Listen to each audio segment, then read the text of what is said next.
ছেলেরা যদি 4টা বিয়ে করতে পারে তাহলে মেয়েদেরও 4টা কেন, মেয়েরাও বেশি করবে, কারণ মেয়েদের এনার্জি অলওয়েজ বেশি থাকে। ছেলেরা যদি 4টা বিয়ে করতে পারে তাহলে মেয়েরা পারবে না কেন? অবশ্যই পারবে, কারণ নারী পুরুষ সমান অধিকার। আর যদি একটা কথাই চিন্তা করি তাহলে মেয়েদের চেন কোনো কাজে লাগে না, চেন খুলে মোতার অধিকার তো তাদেরও আছে। ভালো আসেন, একটা চাবি দিয়া যদি 4টা তালা খোলা যায় ওটাকে বলা হয় মাস্টার কি, আর একটা তালা যদি 4টা চাবিতেই খুলে সেটাকে বলা হয় খাঙ্কি। ধরেন আপনি 4টা ইঁদুর পালেন, আপনার কাছে গর্ত আছে একটা, বাহিরে অনেক বৃষ্টি, বুঝেনি তো ওয়েদার ডিমান্ড, এখন 4টা ইঁদুরের একসাথে গর্তে ঢুকতে হবে, তখন আপনি কি করবেন? ধরলাম উপরে নিচে মিলাই আরো 2টা আছে, হ্যাঁ, তাহলে 4 নাম্বার ইঁদুরটা কই যাবো? কানের ফুটা দা না নাকের ফুটা দিয়া?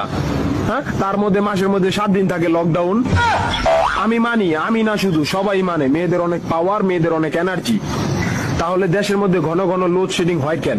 আমার মাথায় কোনোভাবেই ঢোকে না। একটা ছেলে যদি 4টা বিয়ে করে, 4টা ঘরে যদি 10টা সন্তান থাকে,